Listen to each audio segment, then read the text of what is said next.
मुक्ति के लिए गृहस्थ आश्रम स्वीकार किया था। शिव की अद्भुत बारात और हिमालय में हाहाकार।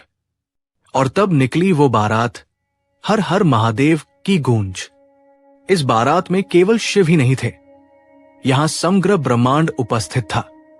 साहबले स्वयं भगवान विष्णु अपने गरुड़ पर समस्त ऐश्वर्य के साथ, सृष्टि के रचयिता ब्रह्मा जी अपने हंस पर वेदों का पाठ करते हुए, सभी देवता, ऋषिमुनि, यक्ष, किन्नर और गंधर्व इस बारात में शामिल थे। लेकिन बारात का मुख्य आकर्षण, जिसने सारे संतुलन को बिगाड़ दिया, वो थे महादेव के गण, हजारों भूत प्रेत, जिनके शरीर से दुर्गंध आ रही थी। कोई एक आंख वाला, कोई 3 पैर वाला, कोई नरमुंडों की माला पहने। वे सब उन्मादी होकर नाच रहे थे, जोर जोर से चिल्ला रहे थे। उनके वाद्य यंत्र थे हाथी दांत के बिगुल, नर खोपड़ियों के डमरू।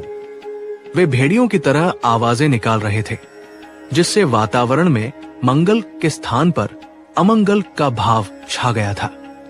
जैसे ही ये बारात हिमालय के भव्य नगर के पास पहुंची, उत्सव का माहौल दहशत में बदल गया।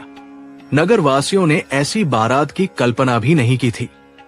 उन्होंने देवताओं को तो पहचान लिया, पर उनके पीछे आ रही उस भयानक विचित्र सेना को देखकर वे भयभीत हो गए। ये कैसी बारात है? क्या कोई राक्षस राजा शादी करने आया है? क्या ये शिव के गण हैं? हम अपनी बेटियों को इनसे दूर रखें। नगर में यही फुसफुसाहट और भय फैल गया।